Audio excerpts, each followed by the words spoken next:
Diyos Ama ni Jesu Kristo, kami ay liwanagan mo at tutugon kami sa iyo.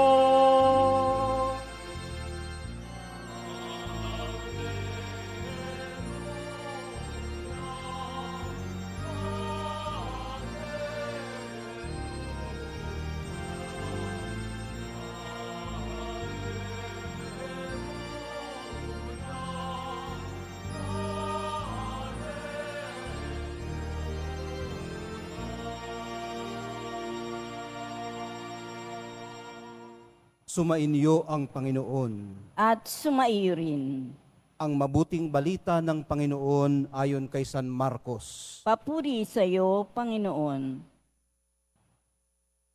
Noong panahong yun, tinawag ni Jesus ang 12 at sinugong 12. Binigyan niya sila ng kapangyarihang magpalayas ng masasamang espiritu at pinagbilinan. Sa inyong paglalakbay, huwag kayong magdala ng anuman maliban sa tungkod, ni pagkain, balutan, salapi sa inyong lukbutan o bihisan, ay huwag kayong magdala. Ngunit magsuot kayo ng panyapak. Sinabi rin niya sa kanila, at sa alinmang tahanang inyong tuluyan, manatili kayo roon hanggang sa pag-alis ninyo sa bayang yun.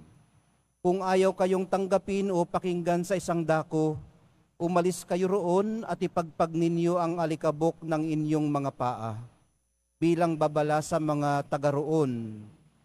Kaya't humayo ang 12 at nangaral sa mga tao na pagsisihan nila at talikdan ang kanilang mga kasalanan. Pinalayas nila ang maraming demonyo sa mga inaalihan nito.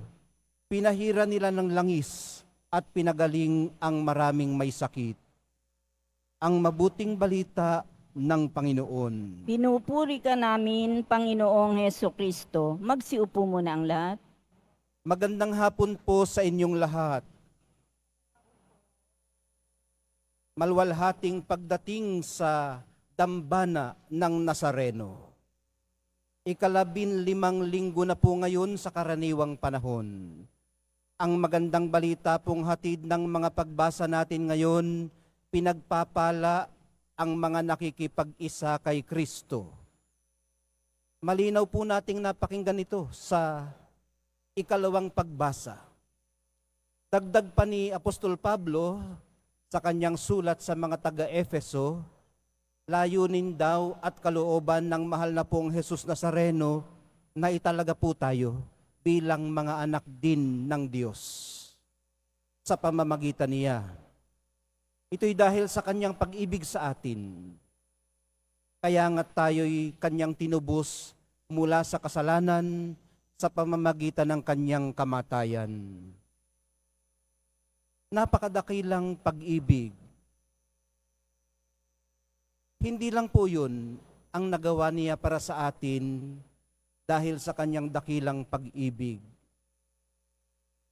Nang bumalik na siya sa Ama, isinugo po niyang Espiritu Santo para bigyan tayo ng karunungan at ng kabatiran upang lubos nating maunawaan ang kanyang panukala.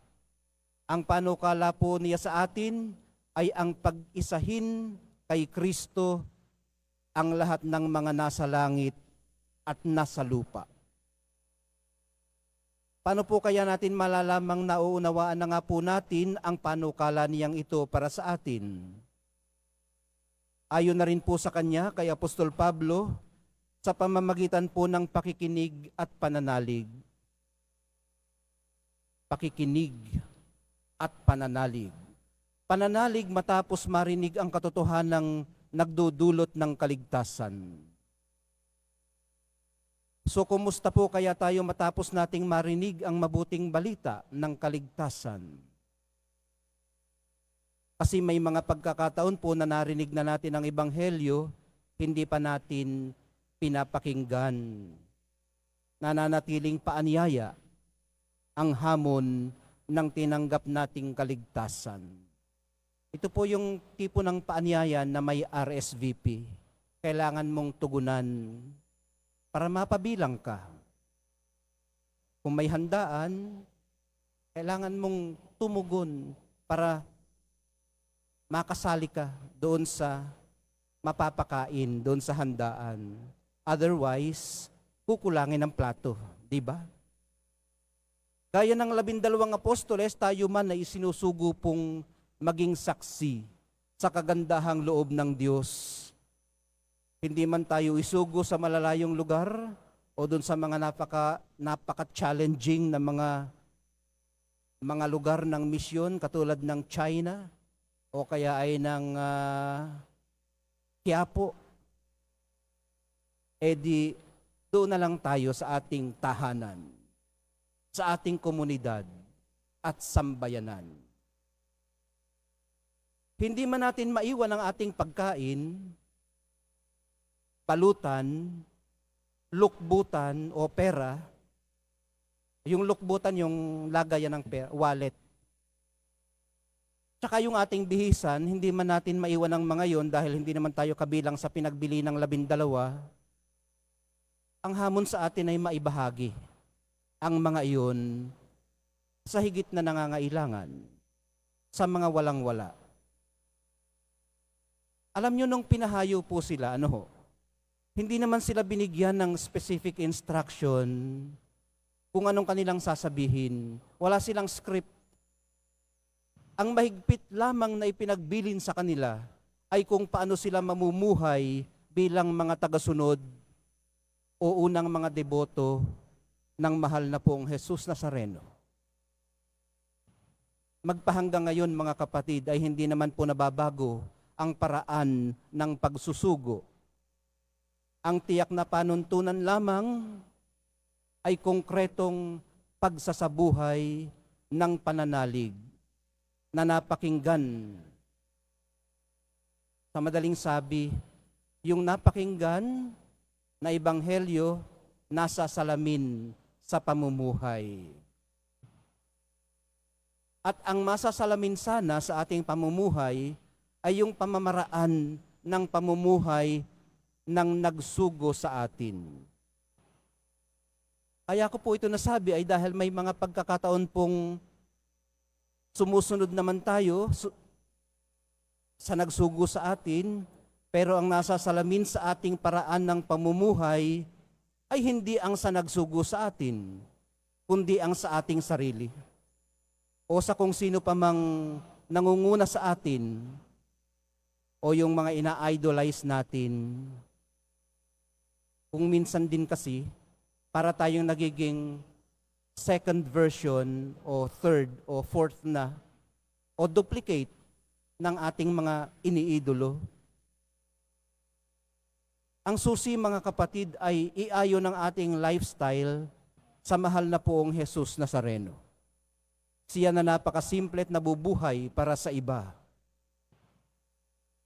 Kung matututo lang po kasi tayong mamuhay ng simpleng mabubuhay po ang iba. Hindi man natin kayang may explain kung papaano. Pero siguro pwede nating mai-describe o maisalarawan sa pamamagitan ng isang pizza. Kung 4 kayong magkakapatid, hinati ng nanay mo ang pizza sa 4, kumuha ka ng 2, anong matitira sa iba? Pag kumuha ka ng higit sa nakalaan para sa iyo, paano naman yung iba? O higit sa iyong kailangan, huwag pong kunin ang ganang sa iba. Totoo po yan kahit sa pizza, o sa asawa ng iba, o sa pag-aari ng iba, yung kanyang mga tinatangkilik, yung kanyang mga itinataguyod, huwag mong kunin. Hindi yun sa'yo. Ang kunin mo lang ay yung nakalaan para sa'yo. Matuto po tayong makontento. Sapat po ang grasya ng Diyos at hindi pumapalya. Mabuhay sa biyaya. Ito po mismo ang tatanggapin natin sa banal na Eucharistia. Hayaan po natin siyang magtrabaho sa atin. Siya ang magpapalakas sa ating paghayo. Ang nagsusugo po sa atin, ang siya ring tutulong sa atin. Sabihin natin sa Kanya, mahal na pong Jesus Nazareno, nakahanda po kami. Isugo niyo po kami.